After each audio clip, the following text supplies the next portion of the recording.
ومن سيئات أعمالنا من يهده الله فلا مضل له ومن يضلل فلا هادي له نشهد أن لا إله إلا الله ونشهد أن محمدا عبده ورسوله أما بعد فإن خير الحديث كتاب الله وخير الهدي هدي محمد صلى الله عليه وسلم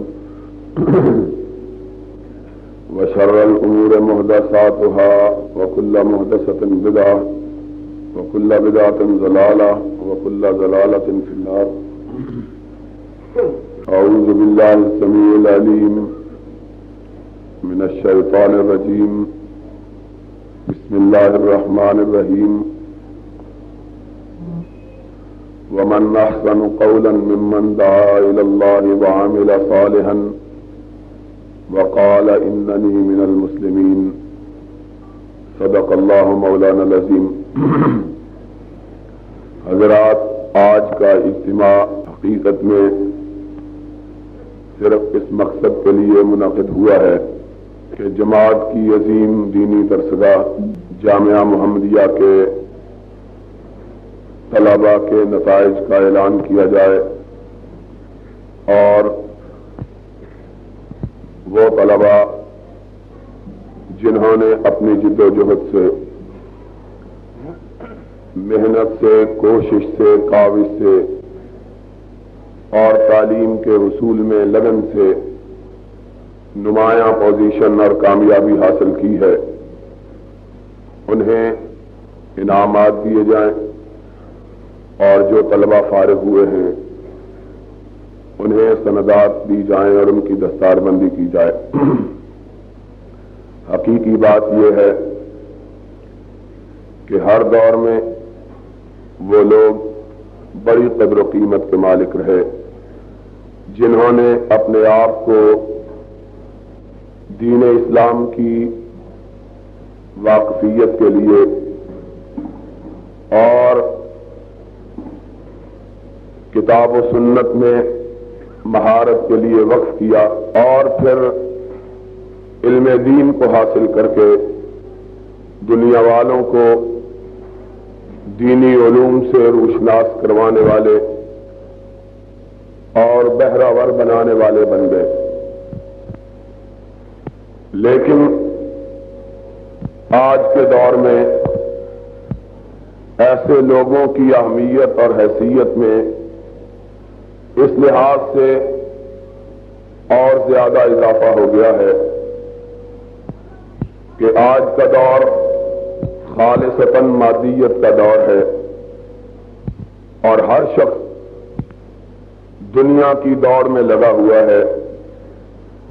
ہر آدمی کے پیش نگاہ صرف اور صرف ایک مقصد ہے کہ کس طرح مال و دولت کا حصول کیا جائے اور دنیا میں عزت، دنیا میں نام اور دنیا میں نمود حاصل کیا جائے۔ ایسے وقت میں اپنے آپ کو دین کی راہ میں وقف کرنا اور دنیاوی آلائشوں سے دور رکھنا صرف ان لوگوں کا کام ہے جن پر رب کی خصوصی نظر کرم ہو، وگرنہ ہر آدمی کو یہ سعادت، یہ منقبت اور یہ فضیلت حاصل نہیں ہو سکتی۔ میں ابھی دوستوں سے یہ بات کہہ رہا تھا کہ پچھلے دور میں بھی ایسے لوگوں کی بہت بڑی قربانی تھی جنہوں نے دنیا کو چھوڑ کر اپنے آپ کو دین کے لیے وقف کیا، لیکن جو مادیت کا فروغ ہوتا چلا گیا اور دنیاوی تقاضے بڑھتے چلے گئے تو ان لوگوں کی قدر و قیمت میں اضافہ ہوتا چلا گیا جنہوں نے دنیا سے رخ موڑ کر اپنے آپ کو دین حنیف کی خدمت کے لیے وقف کیا۔ آپ میں سے ہر آدمی ذرا اپنے گریبان کے اندر جھانک کے دیکھے اپنے آپ کو سوچنے پر آمادہ و مجبور کرے اور یہ لمحے بھر کے لیے سوچے کہ اس کا اپنی اولاد کے بارے میں کیا نقطہ نظر ہے. چاہے آدمی غریب ہو، چاہے آدمی تونگر ہو، چاہے کاروبار کرتا ہو، چاہے ملازم پیشہ ہو، ہر آدمی اپنے بچوں کے بارے میں یہ آرزو رکھتا ہے کہ اگر کاروباری ہے تو اپنے بچے کو بچپن ہی سے کاروبار کے داؤ پیچ سکھائے، اس کو کاروبار کے گر سکھلائے تاکہ اس کا بچہ آگے چل کر اس کی دولت میں اضافے کا سبب بنے. اگر کوئی ملازم پیشہ ہے تو اس کی بھی یہی خواہش ہے. سوچ کا انداز مختلف ہو سکتا ہے. شاید وہ یہ سوچے کہ اس کو اعلیٰ سے اعلیٰ تعلیم دلوائی جائے تاکہ جب اس کی ملازمت کے حصول کا موقع آئے تو کسی اچھے عہدے پر سرفراز ہو سکے. ماں بچے کو جنتے ہوئے ہی یہ خواب دیکھنا شروع کرتی ہے کہ یہ بچہ بڑا ہوگا اور میرے لیے زندگی کی آسائشوں اور کشائشوں کے حصول کا سبب بنے گا. باپ کا نقطہ نظر بھی یہی ہوتا ہے. ایسے عالم میں وہ لوگ کتنی بڑی قربانی کرتے ہیں جو اپنے بچوں کو اپنی دنیا میں اضافے کے لیے اور اپنے مال و دولت میں اضافے کے لیے ان کو اپنی راہ پہ نہیں چلاتے بلکہ اپنی آخرت اور ان کی عاقبت کو سدھارنے کے لیے انہیں محمد کی راہ پہ چلاتے ہیں صلی اللہ علیہ وسلم. حقیقی بات یہ ہے کہ جب تک ہم میں سے ہر شخص اس بات کی اہمیت کا خود اپنے بچوں پر انطباق کر کے اندازہ نہ لگائے اس کو ان لوگوں کی قدر و قیمت کا علم نہیں ہو سکتا جو دین کی راہ میں نکلے ہوئے ہیں. ہم دن رات اس بات کے لیے محنت کرتے ہیں کہ دنیا کا حصول ہو جائے اور جو آدمی اپنے بچے کو دین کی راہ پہ ڈالتا ہے وہ قصدن آج کے دور کے مطابق دنیا میں فقیری کو مول لیتا ہے، غربت کے دروازے پہ دستک دیتا ہے. وہ جانتا ہے کہ میرا بچہ عالم دین بن جائے گا، کسی بڑے عہدے پر سرفراز نہیں ہو سکے گا، کیونکہ بدقسمتی سے ہمارے ملک میں اس کو شرم نہیں آتی یہ کیا کر رہے ہو تم؟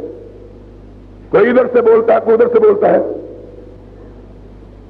کچھ حیا ہونی چاہیے. ایک وقت میں ایک آدمی ہی گفتگو کر سکتا ہے، کوئی ادھر سے بولتا ہے کمرے سے، کوئی ادھر سے بولتا ہے. تو میں یہ کہہ رہا تھا کہ ایک انسان جب اپنے بچے کو دین کے لیے وقف کرتا ہے وہ جانتا ہے کہ اس کا بچہ دنیا میں کوئی بڑا مقام حاصل نہیں کر سکے گا، کیونکہ ہمارے ملک میں انگریز نے 200 برس حکومت کر کے ملک کی ڈگر کو اس انداز پہ ڈال دیا ہے کہ کوئی دین پڑھا ہوا آدمی ملک کے کسی اہم عہدے پر تو بڑی بات ہے، کسی حکومت کی معمولی. ہمارے ملک کا نظام تعلیم ایسا ہے جس کے اندر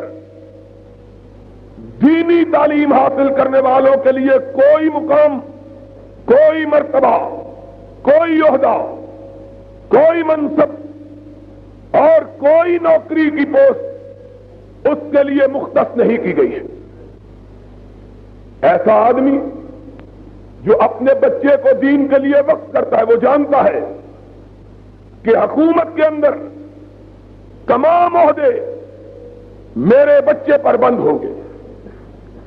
اسی طرح آج کے اس دور میں وہ یہ بھی سمجھتا ہے کہ جب میرا بچہ علم دین سے آراستہ ہو جائے گا کوئی بہت بڑا کاروبار نہیں کر سکے گا، اس لیے کہ دین ہمہ وقتی کام ہے۔ یہ ناممکن ہے کہ ایک آدمی صبح دین کا کام کرے، شام کو اپنا کاروبار کرے۔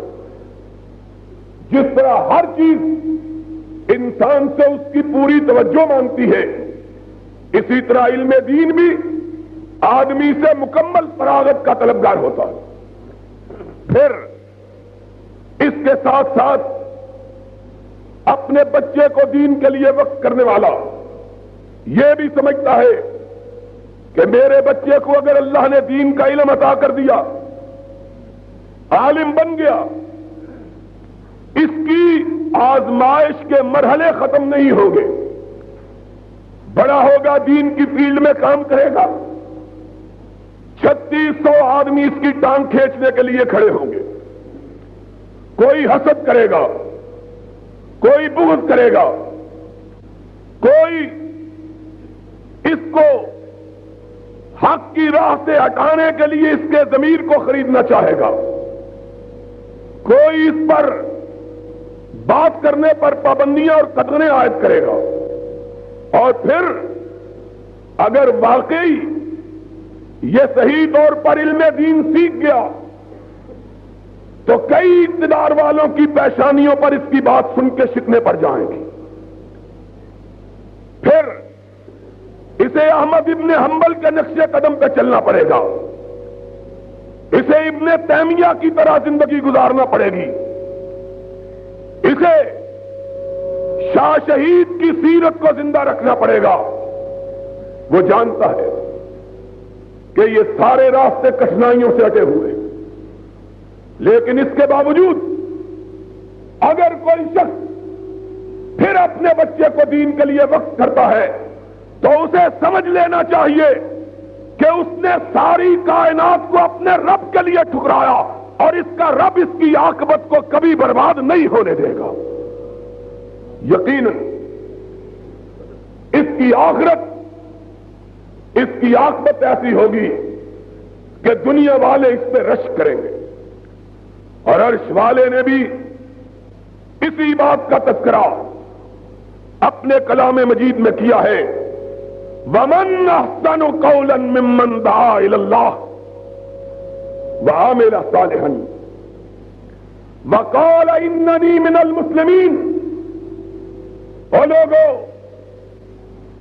لوگوں کو اپنی دنیا کے پیمانوں سے ماپنے والوں، دنیا میں لوگوں کی قدر و قیمت کا تعین ان کی دولت، ان کے مرتبہ، ان کے منصب اور ان کے عہدوں کی بنیاد پہ کرنے والوں، سن لو، تم یہ کہتے ہو جو مالدار ہے، دولت مند ہے، صاحب اقتدار ہے، عہدے والا ہے، منصب والا ہے، وہ دنیا میں بہت بڑا ہے، تم یہ کہتے ہو، عرش والا یہ کہتا ہے جو میرے محمد کی مسند پہ بیٹھا ہوا اس سے بڑا اور کوئی نہیں ہے۔ وَمَنْ أَحْسَنُ قَوْلًا مِّمَّنْ دَعَا إِلَى اللَّهِ وَعَمِلَ صَالِحًا وَقَالَ إِنَّنِي مِنَ الْمُسْلِمِينَ۔ کائنات میں سب سے اعلیٰ وہ آدمی ہے جس نے اپنی زندگی کو رب کے دین کی نشر و اشاعت کے لیے وقف کیا۔ لیکن دین پڑھنے والے بھی یہ سن لیں کہ اگر ان کا مقصود یہ ہے کہ اور کسی کام کے کرنے کا طریقہ نہیں آتا تھا اور کسی کاروبار کے کرنے کی ہمت نہیں تھی اور کسی ملازمت کے حصول کے لیے دل میں تڑپ نہیں تھی، اہلیت نہیں تھی، اس لیے دین پڑھ لیا ہے، اور اب دین پڑھ کے 4 ٹکے کی نوکری تلاش کرنی ہے، اگر صرف یہ مقصد ہے نوکری کی تلاش تو سمجھ لو کہ دین کا حق ادا نہیں ہوا ہے. دین اس نے پڑھا اور دین کا حق اس نے ادا کیا جس نے اپنے اندر یہ جذبہ پیدا کیا کہ میں نے ساری کائنات کو اللہ کی توحید سے اور نبی کی سنت سے روشن کرنا ہے، چاہے اس سلسلے میں میری جان ہی کیوں نہ چلی جائے. اس نے دین کو سمجھا اور پھر اس راہ میں بڑے سے بڑے شخص کی بڑائی، کسی صاحب اختیار کا اختیار، کسی کرسی والے کی کرسی، کسی اقتدار والے کا اقتدار، کسی چودراہٹ کے مالک کی چودھری، کوئی چیز اس کی راہ میں رکاوٹ نہ بنی. اور اس نے لوگوں کی پیشانیوں کو دیکھ کے مسئلہ نہیں بتلایا، بلکہ رب کے قرآن کو دیکھ کے مسئلہ بتلایا. اس نے دین کا حق ادا کیا. یہ وہ شخص ہے جس کے بارے میں حضرت محمد الرسول اللہ صلی اللہ علیہ وسلم نے ارشاد فرمایا کہ جب یہ چلتا ہے تو اپنے پیروں کے اوپر نہیں چلتا، فرشتوں کے پروں کے اوپر چلتا ہے. جس کے اندر یہ جذبہ ہے. اور پھر اس کو جو اللہ نے آبرو عطا کی، اس کو اللہ نے جو عزت بخشی، اس کو اللہ نے جو وقار عطا کیا، وہ کائنات میں کسی دوسرے کا حصہ نہیں بن سکتا. ہم نے وہ لوگ جنہوں نے صحیح معنوں میں اپنے آپ کو دین کے لیے وقف کیا، دین کے خدمت گزار بنے، سرور کائنات کی سنت کے علم بردار ٹھہرے، اللہ کی توحید کے پرچارک بنے، ہم نے ان لوگوں کو دیکھا ہے. ان لوگوں کے حالات پڑے ہیں. وہ دنیا کے ایک گوشے میں بیٹھے ہوئے ساری دنیا ان کی سرفرازی کے لیے دعائیں مانگتی ہے. اور یہ بات دنیا کے کسی بڑے سے بڑے اقتدار والے کو حاصل ہم نے ہر دور میں دیکھا. مالک ابن انس کے دور میں دیکھا، احمد ابن حنبل کے دور میں دیکھا، امام ابن حزم کے دور میں دیکھا، امام ابن تیمیہ کے دور میں دیکھا، امام عز الدین عبد السلام کے دور میں دیکھا، امام شرف الدین نووی کے زمانے میں دیکھا، امام ابن کثیر کے دور میں دیکھا، امام ابن قیم جوزی کے دور میں دیکھا. ہر دور میں کائنات ان کے لیے، ان کی عزت کے لیے، ان کی سرخروئی کے لیے دعائیں مانگتی ہے. کسی حکمران کے لیے یہ نہیں دیکھا، کسی حکمران. امام عز الدین عبد السلام کا واقعہ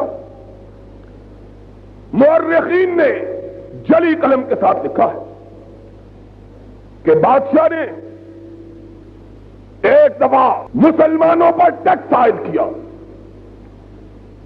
امام عز الدین عبد السلام کو پتا چلا، دمشق کی جامع مسجد میں جمعہ پڑھانے کے لیے آئے، خطبہ شروع کیا. ایک آدمی نے پرچہ بھیجا، امام صاحب کاروبار کے حالات خراب ہیں، لوگ اقتصادی بدحالی کا شکار ہیں اور بادشاہ ٹیکس پہ ٹیکس لگا رہا ہے. ایک نیا ٹیکس لگایا.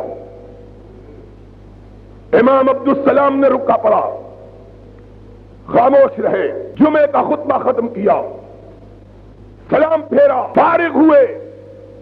وہ آدمی آگے بڑھ کے کہنے لگا، حضرت میں نے رکا بھیجا تھا، بادشاہ سے ڈر گئے ہو؟ آپ نے پوچھا تم نے رکا بھیجا تھا؟ اس نے کہا حضرت میں نے بھیجا تھا. آپ نے فرمایا میں اس بات کی تحقیق کروں گا کہ یہ بات درست ہے کہ نادرست ہے. اس نے کہا حضرت نمازیوں سے پوچھ لیجئے. نمازیوں سے پوچھا، نمازیوں نے گواہی دی. جمعہ پڑھایا، گھر نہیں گئے، سیدھا بادشاہ کے گھر پہنچے. دروازے پہ دستک دی، بادشاہ باہر نکلا، اس کے درباری باہر نکلے، کہا جاؤ بادشاہ کو کہو کہ عز الدین آیا ہے۔ عز الدین کو پتا چلا، ننگے پاؤں امام کے استقبال کے لیے آگے بڑھا۔ لوگ حیران و شبدر رہ گئے کہ اتنا بڑا بادشاہ اور ایک عالم کے استقبال کے لیے بغیر جوتا پہنے ہوئے دروازے پہ آیا ہے۔ عزت و تکریم سے اندر لے گیا، بیٹھنے کو کہا۔ امام صاحب نے ارشاد فرمایا میں اس مسند پہ نہیں بیٹھ سکتا جو لوگوں پہ ظلم حاصل کر کے حاصل کی گئی ہو۔ بادشاہ پریشان ہو گیا، کہنے لگا امام صاحب کیا بات ہے؟ کہا مجھے پتا چلا ہے تو نے لوگوں پہ ٹیکس لگایا ہے۔ بات ذرا سمجھو طالب علموں، بخاری کے نسخوں میں اضافہ کر دینا یہ علم دین کا حاصل کرنا نہیں ہے۔ کسی مدرسے کی سند لے کر اپنے آپ کو فارغ التحصیل کہلا لینا یہ علم دین کا حصول نہیں ہے۔ علم دین کے حاصل کرنے کا معنی یہ ہے کہ آدمی اس بات کا احساس کرے کہ وہ محمد کی مسند کا امین بننے والا ہے، اس پر ذمہ داری عائد ہوتی ہے لوگوں کی خلاف۔ بادشاہ نے نظر اٹھا کے دیکھا، کہا امام صاحب کیا بات ہے؟ فرمایا مجھے پتا چلا ہے تو نے نیا ٹیکس لوگوں پہ لگایا ہے بے روزگاری کے زمانے میں۔ بادشاہ نے کہا آپ نے ٹھیک سنا ہے۔ کہا کیوں لگایا ہے؟ اب بادشاہ کی ذرا بات سنو۔ کہنے لگا کافروں سے جہاد کے لیے تیاری کی خاطر لگایا ہے، کافروں سے جہاد کے لیے لشکروں کی تیاری کے لیے لگایا ہے۔ ہائے ہائے ہائے، کفر سے جہاد کے لیے۔ امام صاحب نے کہا خزانے میں کوئی پیسہ نہیں رہا مجاہدوں کو تیار کرنے کے لیے؟ اس نے کہا جناب خزانے میں کوئی پیسہ نہیں ہے۔ سامنے بادشاہ کے نوکر چاکر کھڑے تھے اور بادشاہوں کے نوکر زرتار لباس پہنے ہوئے، سونے اور چاندی کا کپڑوں پہ کام کیا ہوا۔ آپ نے فرمایا تم جھوٹ کہتے ہو، بادشاہ کو کہہ رہے ہیں۔ بادشاہ تڑپ اٹھا، اس نے کہا مولوی صاحب آپ مجھے جھوٹا کہتے ہیں؟ امام سے مولوی پہ اتر آیا۔ بادشاہوں کی یہی عادت ہوتی ہے، جب تک کوئی ان کی ہاں میں ہاں ملائے تب تک عزت ہے، جب ان کی ہاں میں ہاں ملاؤ نہ ملاؤ تو عزت چھن جانے کا خطرہ۔ کہنا مولوی صاحب مجھ کو جھوٹا کہتے ہو؟ فرمایا ہاں تجھ کو جھوٹا کہتا ہوں۔ اور زیادہ تکلیف ہوئی، کہنے لگا اپنے خزانوں کو میں جانتا ہوں یا تو جانتا ہے؟ فرمایا جاننے کے لیے ضرورت نہیں، عز الدین کی نگاہیں دیکھ رہی ہیں تیرے پاس مال موجود ہے۔ عز الدین کی نگاہ جھوٹ نہیں بولتی۔ کہا کہاں دیکھ رہی ہے؟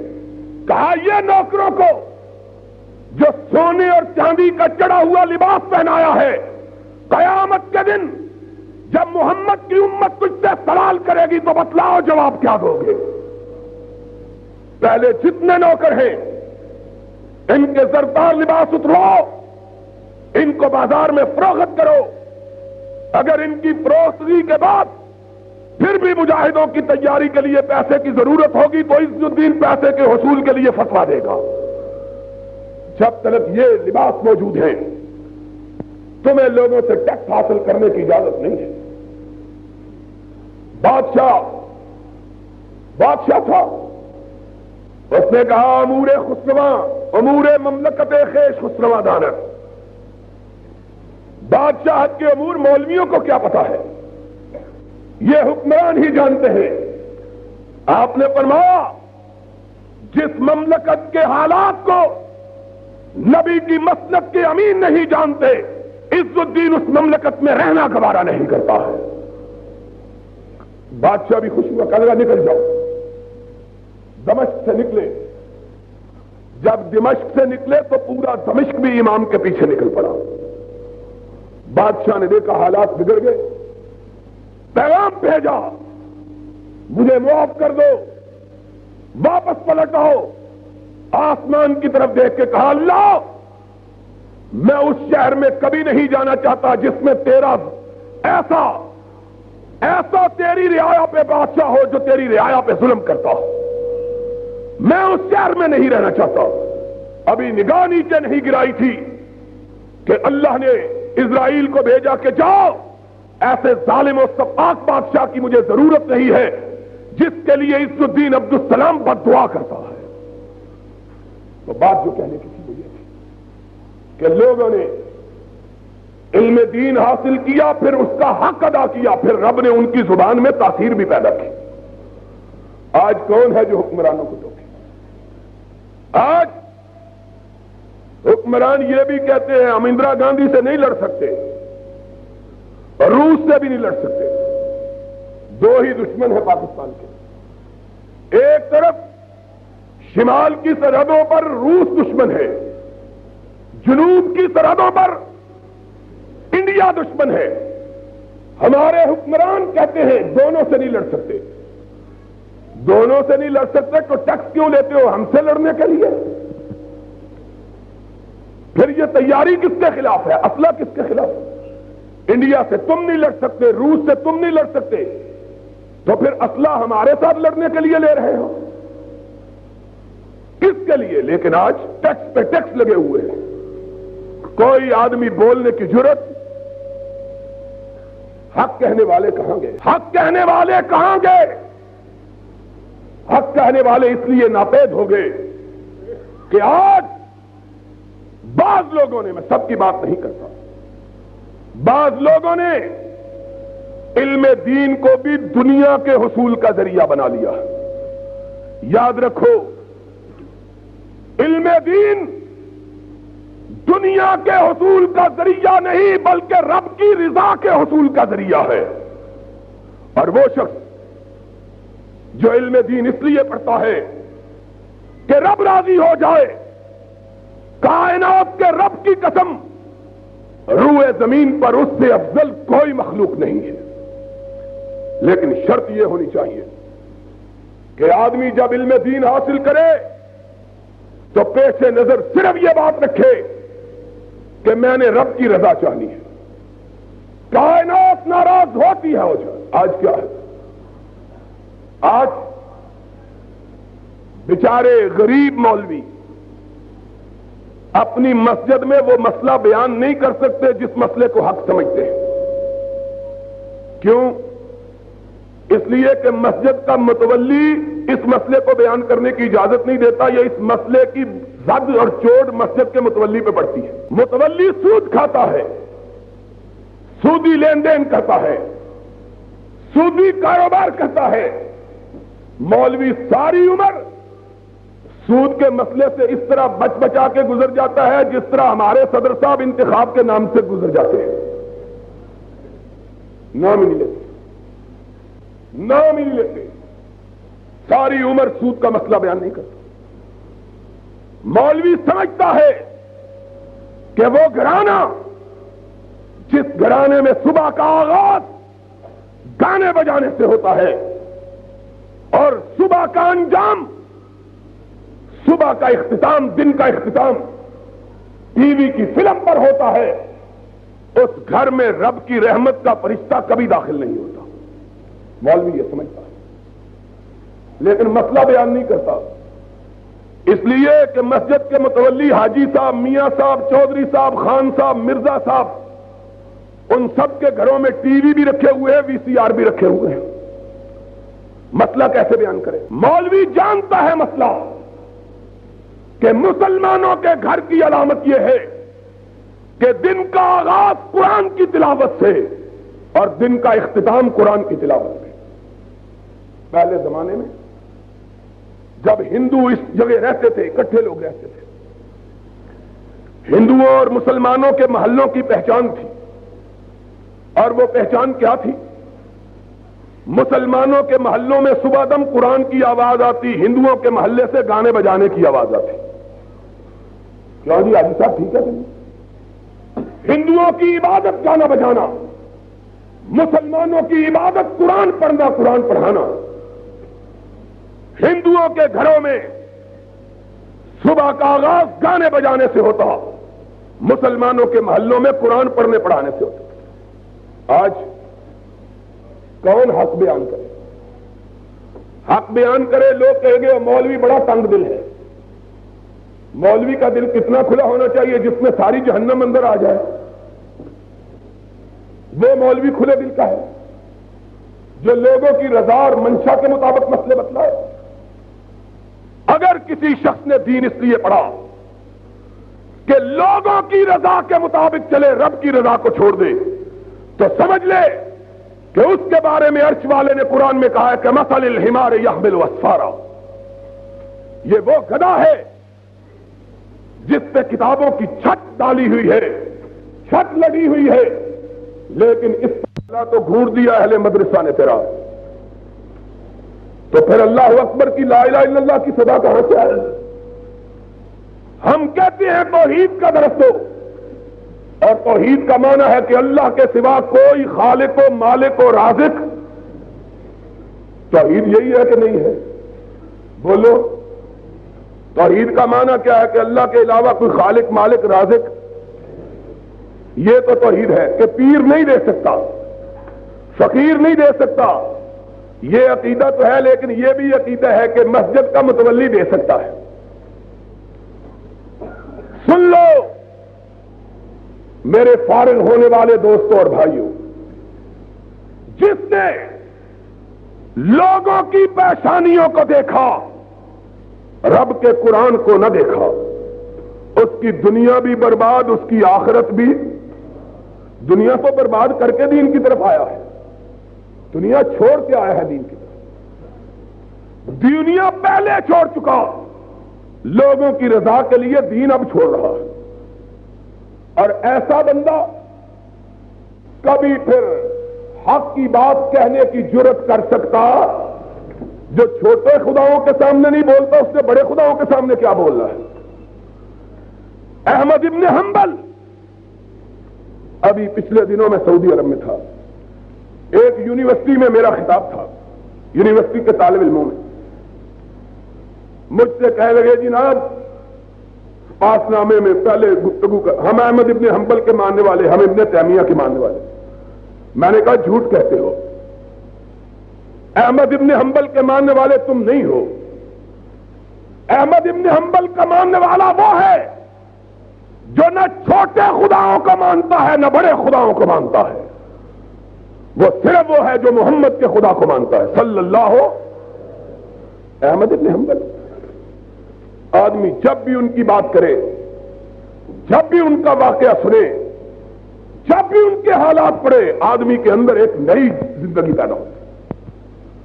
3 بادشاہوں سے مار کھائی، 3 بادشاہوں سے، 3 حکمرانوں سے مار کھائی۔ ہمارے ہاں کسی نے بھٹوں سے 2 کوڑے کھا لیے ہیں تو اس کا پیر زمین پہ نہیں پڑتا۔ 3 بادشاہوں سے مسلسل مار کھائی۔ تیسرا بادشاہ گزرا، متوکل کا دور آیا، امام کو رہا کیا، معافی مانگی، عزت و تکریم سے جیل سے نکالا۔ اب ذرا حق کی بات سنو، گھر میں عزت و تکریم سے بھیجا، احسان کیا۔ 3 بادشاہ مار رہے تھے، اس نے نہ صرف رہا کیا بلکہ عزت و تکریم سے رہا کیا، معافی مانگی۔ امام اپنے گھر چلے گئے۔ متوکل کے دل میں خیال تھا کہ امام شکریہ ادا کرنے کے لیے میرے پاس آئیں گے۔ امام نے پلٹ کے دیکھنا گوارا نہیں کیا۔ آخر انتظار کر کر کے ایک دن پیغام بھیجنے لگا کہ میرے دربار میں آؤ۔ ماں نیک عورت تھی، اس نے کہا متوکل سنو، تو دنیا کا بادشاہ ہے لیکن احمد ابن حنبل آخرت کا بادشاہ ہے، اس کو ہرکارے کے ہاتھ پیغام نہ بھیجو۔ کہا ماں میں تو اس کو راضی کرنا چاہتا ہوں ایک دفعہ میرے گھر میں آئے، میرے لیے دعا کرے، میرے گھر میں برکت نازل ہو جائے۔ کہا پھر ملازم کو نہ بھیجو، بھیجنا ہے تو اپنی ماں کو بھیجو۔ احمد ابن حنبل کی بارگاہ میں متوکل نے اپنی ماں کو بھیجا۔ ماں اس فقیر کے دروازے پہ آئی، وہ فقیر جس کو نہ 3 بادشاہوں کی بادشاہت مرعوب کر سکی، نہ بادشاہ کی ماں کی ترغیب مرعوب کر سکی۔ دو ہی چیزیں ہوتی ہیں جس سے آدمی بہک جاتا ہے، یا ڈر سے یا لالچ سے۔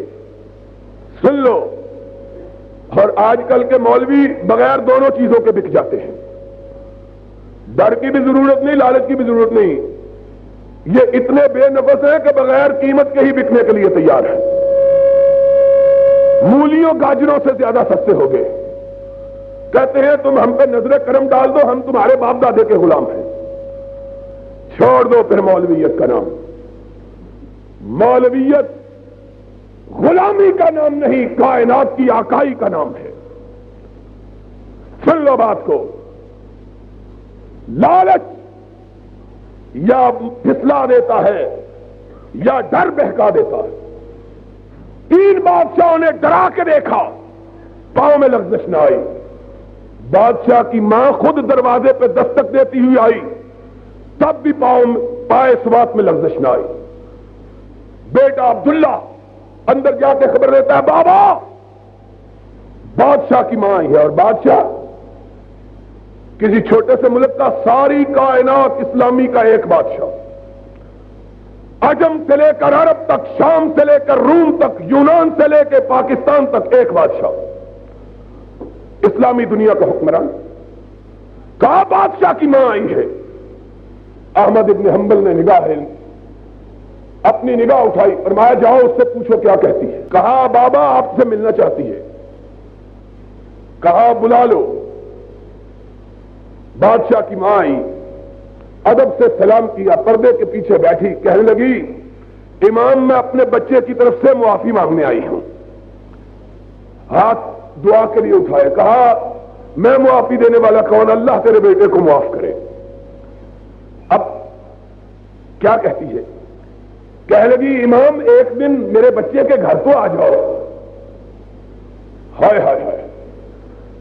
امام کا بیٹا عبداللہ کہتا ہے میرے باپ کی مار کھاتے کھاتے کمر جھک گئی، لیکن میں نے اپنے باپ کے چہرے پہ کبھی زردی نہیں دیکھی۔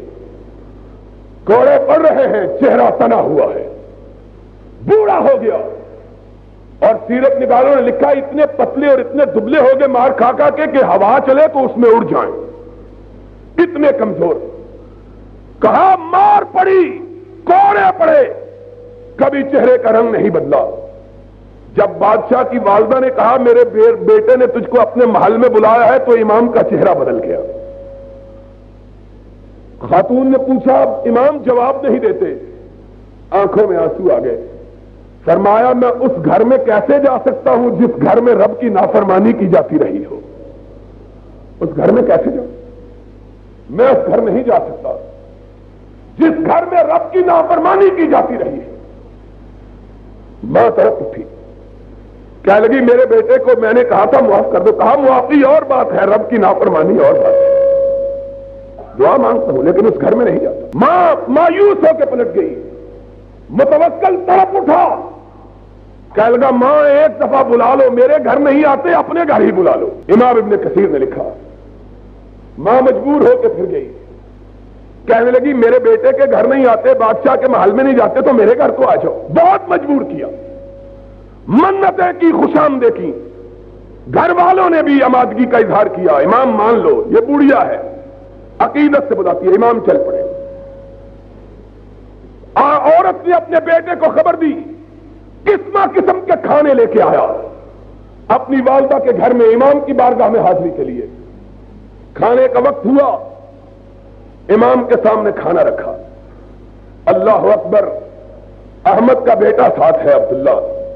ارشاد فرمایا جب کھانا رکھا گیا، میرے باپ کی آنکھوں میں آنسو تھے، اپنے چہرے کو اٹھایا، خاتون کو مخاطب ہو کے ارشاد فرمایا اماں کھانے کو اٹھا لو، احمد ابن حنبل نے تیرے گھر میں قدم رکھنے سے پہلے روزے کی نیت کی ہوئی ہے۔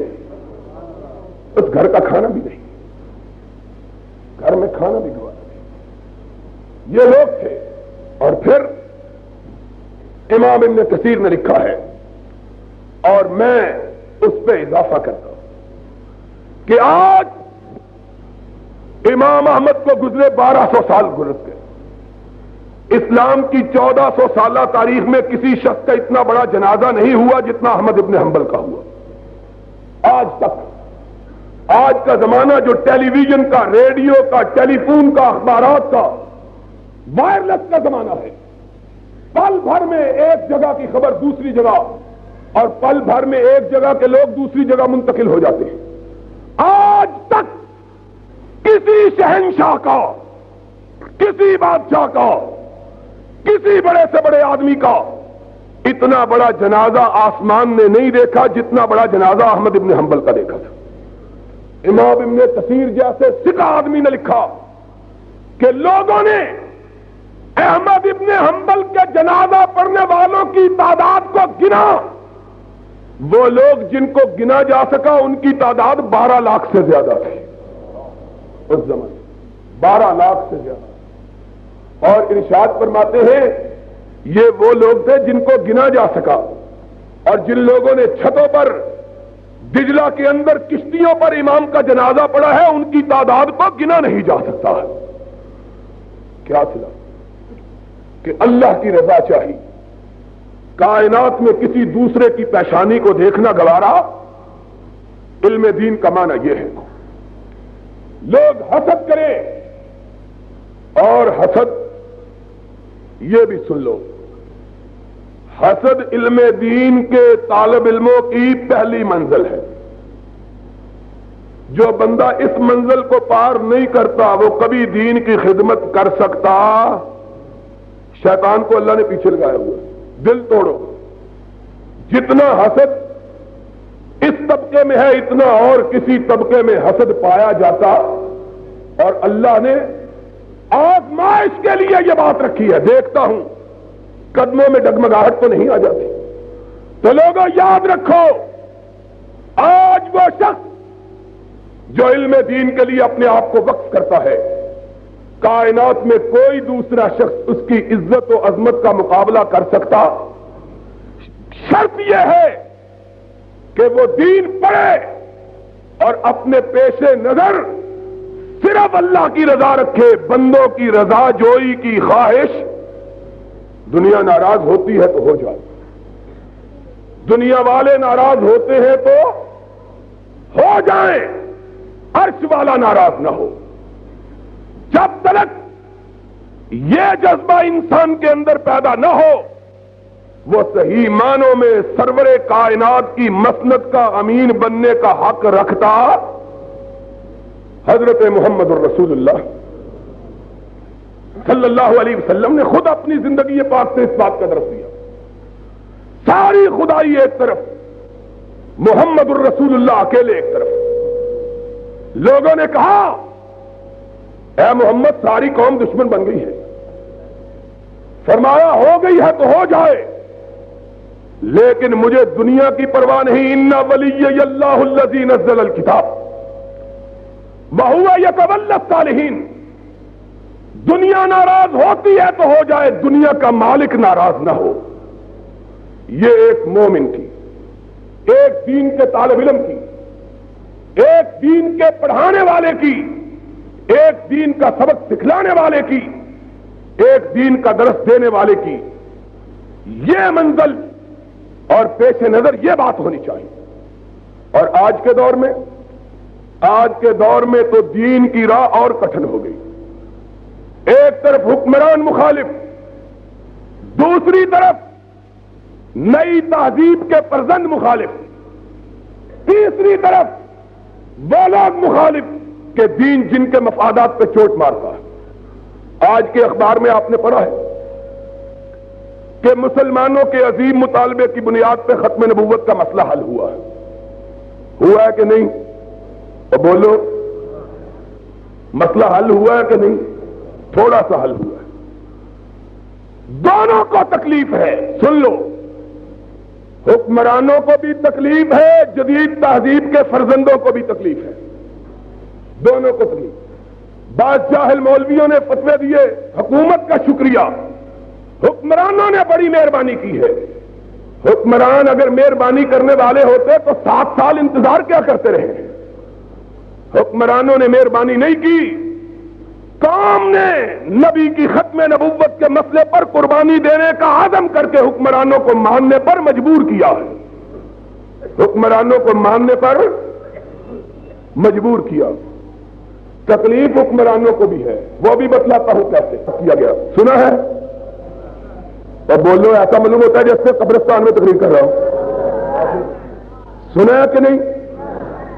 اور اتنا غلیظ اشتہار چھپا ہے اخبارات میں، اتنا گندا، خبیث، نجس، ذلیل، ہر قسم کی گالی دی گئی، اور نجدی اور بے حیاؤں کی بے حیائی کا عالم یہ ہے، روٹی بھی ان کی دی ہوئی کھاتے ہیں، گالی بھی ان کو دیتے ہیں۔ حالت یہ ہے، پہلے یہ جلوس نکالتے تھے کہ وہاں سے ہمارے بندے کیوں نکالے گئے، بندے تمہارے وہاں رہتے ہیں، گالی ہم کو دیتے ہو نجدی کہہ کے۔ پھر جلوس نکالے گئے لاہور میں، اشتہار چھاپے گئے، حکومت دم سادے خاموش بیٹھی ہے، ایسا معلوم ہوتا ہے حکومت بہری ہو گئی ہے، اندھی ہو گئی ہے، نظر نہیں آتا۔ غلیظ اشتہار چھپ رہے ہیں، اور گجرانوالے کے لوگوں یاد رکھنا، ان اشتہاروں کو وہ چھاپ رہے ہیں جو حکومت کے ٹاؤٹ ہیں۔ میں کہتا ہوں برملا سی آئی ڈی والے لکھیں، مجھ پہ مقدمہ چلائیں، اس سازش میں ایک نام نہاد بھیرے کا پیر، جس کو اس دور کی ہائے ہائے کیا کہوں الفاظ زیب نہیں دیتے، اس زمانے نے کیا کیا کروٹیں بدلی اور کن کن لوگوں کو شاہنشین بنایا ہے۔ ایک جاہل پیر جس کو حلف نہیں آتی ہے، اس کو سپریم کورٹ کا، شریعت کورٹ کا جج بنایا گیا ہے۔ اس سپریم کورٹ کے، شریعت کورٹ کے جج نے اپنی ججی کی بھی شرم نہ رکھتے ہوئے اس اتنا غلیظ، اتنا گندا اپنے پرچے کے اندر اداریہ لکھا ہے کہ پاکستان کی تاریخ میں ایسا گندا اداریہ کبھی نہیں لکھا۔ اس نے کہا یہ وہابی ابو جال کی اولاد ہے، ابو لہب کی اولاد ہے، ایسا مت۔ وہ شریعت کورٹ کا اپنے آپ کو جج کہتا ہے، اور یہ الفاظ ہیں ابو جال کی اولاد، ابو لہب کی اولاد۔ ایسا معلوم ہوتا ہے کہ ابو جال اور ابو لہب کی دایا یہی بنی ہوئی تھی، یہ دائی کا فریضہ سر انجام دیتا رہا ہے، سارا شجرہ نسب اس کے پاس ہے، ابو لہب کا، ابو جال کا۔ حیا نہیں آتی۔ اور دوسرا ایک نیمندہ جس کو روئے پہ لال کمیٹی کا چیئرمین بنایا ہوا ہے، جس کو بندہ نظر نہیں آتا اس کو چاند دیکھنے کے لیے بٹھایا ہوا ہے۔ اس ساری تاریخ میں پیش یہ دو سرکاری ٹاؤٹ ہیں، ایک شریعت کورٹ کا جج اور دوسرا روئے پہ لال کمیٹی کا چیئرمین۔ یہ دو اس تاریخ کو تم سمجھتے ہو ہم بیوقوف ہیں، ہمیں پتہ نہیں۔ یہ وہ لوگ ہیں تھانے دار جن کو آنکھ دکھا دے تو 10 دن گھر سے نہیں نکلتے، سرکاری ملازم۔ ہم جانتے ہیں ان کو، نہ خنجر اٹھے گی نہ تلوار، نہ خنجر اٹھے گا نہ تلوار ان سے۔ یہ بازو، یہ تو ہمارے دیوبندی بھائیوں کی بزدلی کے سبب ہے، قسم خدا کی میں سچی بات کہتا ہوں۔ اسد علیہ وفی الحروب نعمت، اہل حدیثوں کے خلاف بات ہوتی ہے کرتے اٹھا کے بھاگے آتے ہیں، بریلویوں سے بات ہوتی ہے منہ نہیں دکھاتے ان کو، ان کی بزدلی کی وجہ سے۔ ان کے لیے میں لڑ رہا ہوں یہاں بھی لاہور میں بھی، لیکن آخر بھائی یہ غصہ نہیں آتا؟ 22 مسجدیں انہوں نے چھنوائی ہیں لاہور میں، صرف لاہور کے اندر 22 مسجدیں دیوبندیوں کی چھینی ہیں، دلیر ہو گئے۔ انہوں نے کہا یہ تو مسئلہ ہی بالکل ہضم ہو جائے گا، جس طرح چاہو ان کو آگے لگا لو۔ حکومت کے ایما پر، حکومت کی سازش سے یہ تاریخ چلائی گئی ہے۔ میں ڈنکے کی چوٹ کہتا ہوں، اگر حکومت کی سازش نہیں تھی، ہمارا نام اخبار میں چھپنے کی اجازت نہیں ہے، آپ کو معلوم ہونا چاہیے۔ مجھ سے بیان لیا سعودی عرب سے واپسی پر، بعد میں اخبار والے نے کہا جناب حکم نامہ آ گیا کہ احسان اللہ ظہیر کا نام بھی اخبار میں نہیں چھپ سکتا۔ میں نے کہا نام اس لیے نہیں چھپ سکتا کہ میرا نام سن کے ان کے نکاح ٹوٹ جاتے ہیں، نام نہیں چھپ سکتا اخبار میں، یہ تو نہیں چھپ سکتا، لیکن قوم کے اندر آگ لگانے کے لیے، قوم کے اندر کچھ تو خون کروانے کے لیے روزانہ غلیظ اور گھٹیا قسم کے اشتہارات ضرور چھپ سکتے ہیں۔ چھپتے رہے ہیں کہ نہیں چھپتے رہے؟ کیا ہم بیوقوف ہیں؟ ہم نہیں سمجھتے یہ کون کروا رہا ہے؟ شریعت کورٹ کا جج، رویت ہلال کا چیئرمین، اخبارات میں اشتہار، یہ سارا کچھ ہو رہا ہے، ہمیں کو پتا ہے۔ سبب کیا ہے؟ گورنمنٹ یہ چاہتی ہے کہ مسلمانوں کو آپس میں لڑایا جائے تاکہ ختم نبوت کا آرڈیننس، اس پہ کوئی عمل کا مطالبہ، اور بولو کوئی عمل کا مطالبہ، لوگ آپس میں الجھ رہے، مرزائی چھوٹ جائے۔ ایک طرف حکومت کی حالت یہ ہے، دوسری طرف جدید تہذیب کے فرزندوں کا حال یہ ہے۔ ایک پشاور کی بی بی بولی، کہنے لگی میں قادیانیوں کے حقوق کی حفاظت کروں گی۔ تو جانگیا چرا کے اپنی حفاظت تو کر نہیں سکی، قادیانیوں کے حقوق کی تو کیا حفاظت کرے گی؟ عادت اندازہ لگاؤ، اس کے پیٹ میں درد اٹھایا کہ میں قادیانیوں کے حقوق کی حفاظت میں لڑوں گی۔ میں نے اسی جمعے میں کہا تھا، پچھلے جمعرات کو اس کا بیان چھپا، جمعے کے دن میں آ گیا تھا، میں نے کہا اگر حقوق کے لیے لڑنا ہے تو اپنے سسر کے حقوق کے لیے لڑو پہلے، اس کے حقوق کی تو تم سے حفاظت نہیں ہو سکی، مرزائیوں کی تو چیمپئن بن گئی ہے۔ آج کے اخبار میں لاہور کے وکیلوں کی بات بھی چھپی، ہم نہ حکومت کو خراج تحسین پیش کرتے ہیں، یہ تو اچھی بات تھی۔ دوسری قرارداد کی علماء اور عوام کیا لگے اس کو بھی نہیں کرتے، بھئی تم کو کیا تکلیف ہے؟ دونوں ساتھ سے جدید تہذیب کے فرزندوں کی سازش، حکمرانوں کی سازش، اپنے اپنے مقاصد کے لیے۔ علم دین کا، عالم دین کا تقاضا یہ ہے کہ تمام واقعات پہ نظر رکھے، نہ حکمرانوں کی حکومت کو پرواہ ملائے، نہ جدید تہذیب کے فرزندوں کی بات کو پرواہ ملائے، وہی بات کہے جو محمد الرسول اللہ نے کہی ہے۔ کہتا ہوں وہی بات، سمجھتا سے حق کہ میں زہر حلاہل کو کبھی کہہ نہ سکا، کل یہ ایک مومن کی، ایک طالب علم کی، ایک دین کی مسلک کے امین کی شان ہے، اور اہل حدیث ان کی ذمہ داری سب سے زیادہ، اس لیے کہ اہل حدیثوں تم نے اپنے آپ کو اللہ کے رسول کی مسلک کا سچا وارث بتلایا ہے۔ تم یہ کہتے ہو ہمارے لیے صرف دو چیزیں ہیں، یا رب کا قرآن ہے یا محمد کا فرمان ہے، تیسری کوئی چیز ہم نہیں مانتے۔ اگر تمہارا یہ دعویٰ سچا ہے اور یقیناً سچا ہے تو اپنے آپ کو اس بات کا اہل بناؤ کہ رب کے قرآن کے خلاف، نبی کے فرمان کے خلاف جس کی آواز بھی بلند ہو، اہل حدیث اس آواز کے مقابلے کے لیے سینہ سپر ہو جائیں، اور انشاءاللہ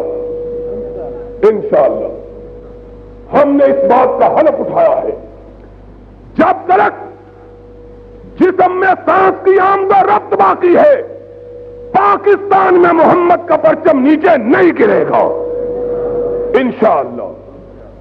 جب تک ایک اہل حدیث زندہ ہے، سرور کائنات کی بات سے اونچی کسی کی بات ہو سکتی، نہ حکمرانوں کی بات، نہ جدید تہذیب کے فرزندوں کی بات، اور انشاءاللہ ہم ہر سازش کو ناکام بنائیں گے، اور یہاں محمد کی ختم نبوت کے مسئلے کو نافذ کروا کے رہیں گے انشاءاللہ۔ دنیا کی کوئی سازش اس سلسلے میں کامیاب ہو سکتی۔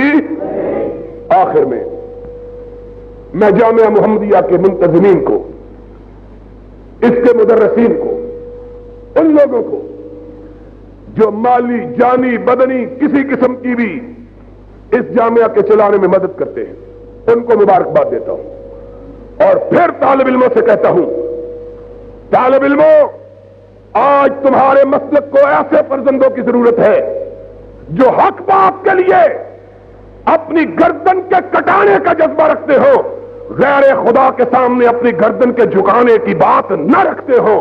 انشاءاللہ ایسے ہی لوگ آئیں گے اور پاکستان کی فضا میں نبی کی سنت کے ترانے گائیں گے، اور اس ملک میں کتاب و سنت کے قانون کو نافذ کروائیں گے۔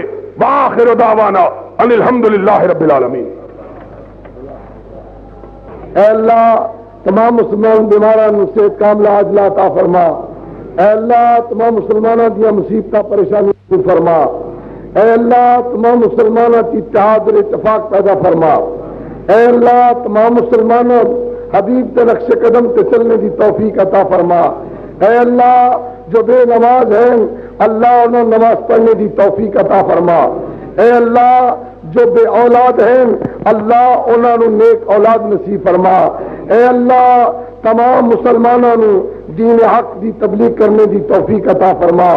ربنا تقبل منا انک انت السمیع العلیم وتب علینا انک انت التواب الرحیم۔ تمام بزرگ، تمام دوست درد دل کے نال حضرت حافظ محمد صاحب گوندلوی متا ان اللہ بطول حیات ہی دی صحت کاملہ عاجلہ واسطے دعا کرو۔ 2 دن تو انہاں دی صحت خراب ہے، اللہ تعالیٰ انہوں نے صحت کاملہ عاجلہ عطا فرمائے، اللہ تعالیٰ اپنی خصوصی رحمت کے نال شفاء کاملہ عاجلہ عطا فرمائے۔ صلی اللہ تعالی علی خیر خلقہ محمد وآلہ وصحابہ اجمعین برحمتک یا ارحم الراحمین۔ على عباده الذين اصطفى اللهم صل على محمد وعلى آل محمد كما صليت على إبراهيم وعلى آل إبراهيم إنك حميد مجيد اللهم بارك على محمد وعلى آل محمد كما باركت على إبراهيم وعلى آل إبراهيم إنك حميد مجيد أما بعد أعوذ بالله السميع العليم من الشيطان الرجيم بسم الله الرحمن الرحيم الله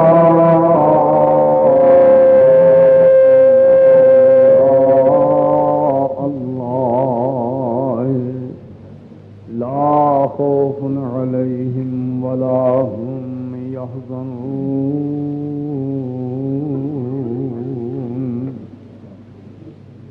الذين آمنوا وكانوا يتقون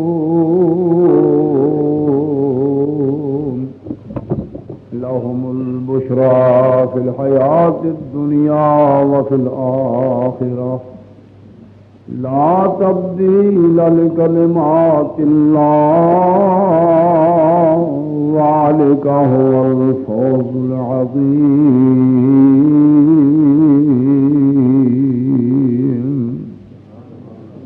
صدق اللہ مولانا العظیم۔ جس شے کی نسبت کسی طرف ہو اس کی پوری حفاظت اسی کے ذمہ ہوتی ہے، جیسے میری پگڑی، اپنی پگڑی کی حفاظت میں ہی کروں گا۔ میرا مکان کی نسبت میری طرف ہو گئی تو میں ہی مکان کی حفاظت کروں۔ ذرا سن دو تو صحیح سواد پہ آؤں گا یار، نہیں اردو چلنا مزہ ہونا سی، سنو گے صحیح۔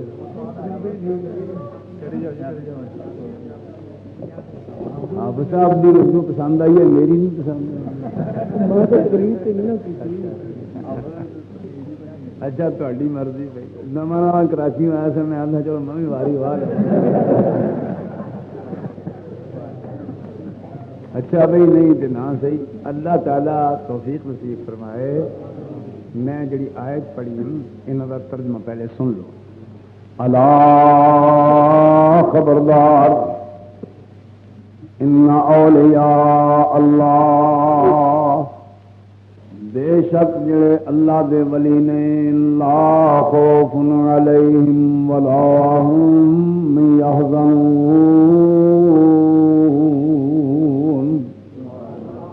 انہوں نہ تے کوئی خوف ہے تے نہ انہوں کوئی غم ہے۔ الذین آمنوا وکانوا یتقون،